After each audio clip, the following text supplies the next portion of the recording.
नमस्कार दोस्तों, स्वागत है आज के नए वीडियो में। दोस्तों, बिना देर करे वीडियो शुरू कर देते हैं।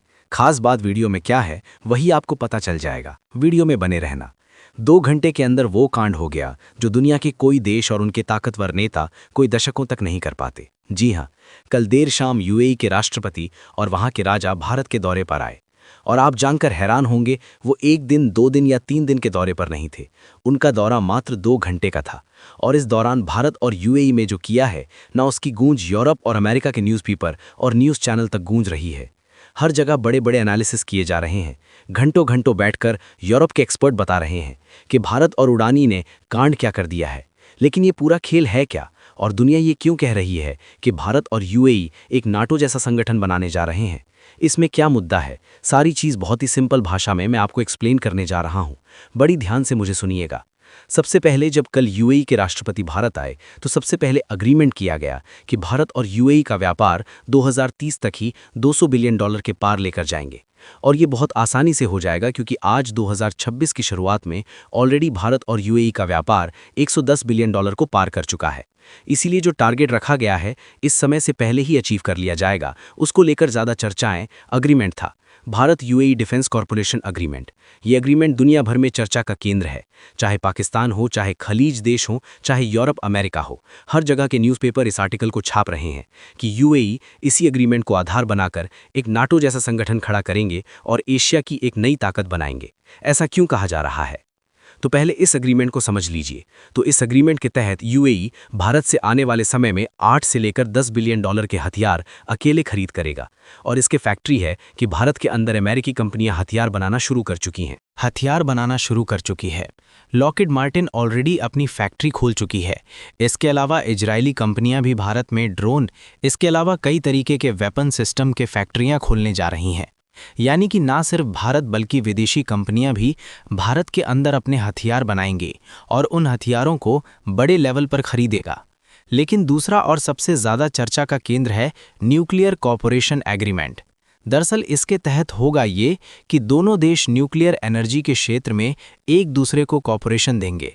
और आप सभी लोग जानते हैं कि न्यूक्लियर एनर्जी के क्षेत्र में कोई भी एग्रीमेंट किसी देश के साथ तभी किया जाता है जब दोनों एक दूसरे पर पूरा भरोसा करते हों और बहुत ही ज़्यादा क्लोज फ्रेंड हो।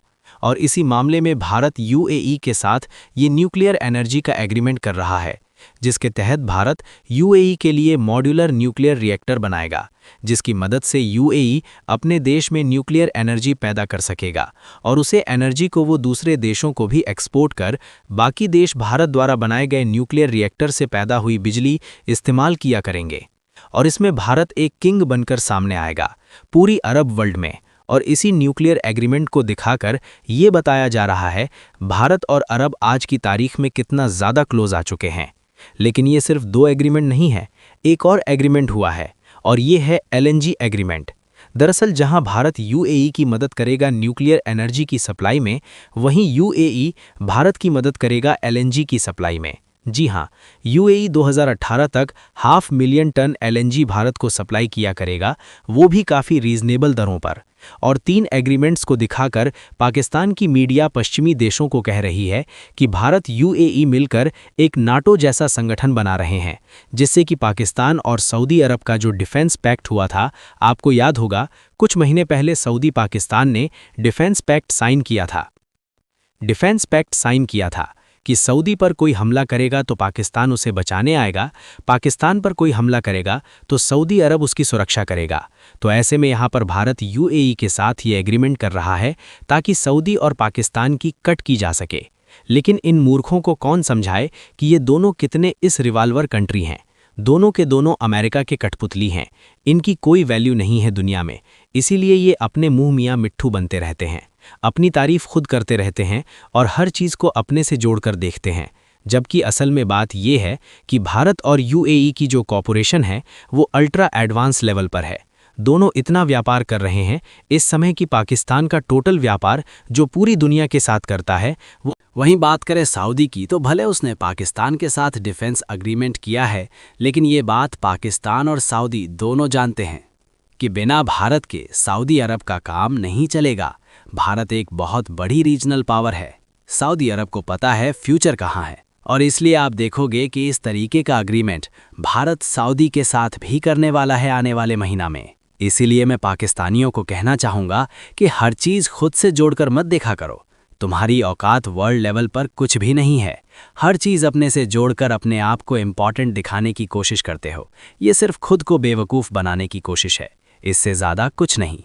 और रही बात नाटो बनाने की, तो ये बात स्पष्ट तौर पर जान लीजिए, भारत को अपनी सुरक्षा करने के लिए किसी भी देश की मदद की ज़रूरत नहीं है और ना ही भारत कैंप बनाने में विश्वास करता है कि कोई पाकिस्तान सऊदी अरब का करीबी हो गया तो चलो हम यूएई के साथ हाथ मिलाकर सऊदी को सबक सिखाते हैं। हमें इसकी ज़रूरत नहीं है। हम एक ऐसी पावर बनने जा रहे हैं जो यूएई, सऊदी और पूरे अरब वर्ल्ड को अपनी छत्र छाया में लेंगे। और कैंप बनाने की ज़रूरत पड़ती है लाचार, कमज़ोर और चापलूस देश को। कभी चीन की चापलूसी कर लूँ, कभी अरब देशों के खेमे में चला जाऊँ, कभी डोनाल्ड ट्रंप की चापलूसी कर लूँ, कभी यूरोप के खेमे में चला जाऊँ। ये उन देशों को ज़रूरत पड़ती है। ताकतवर देश खुद अपने आप में खेमा होते हैं जिसमें दुनिया आना चाहती है।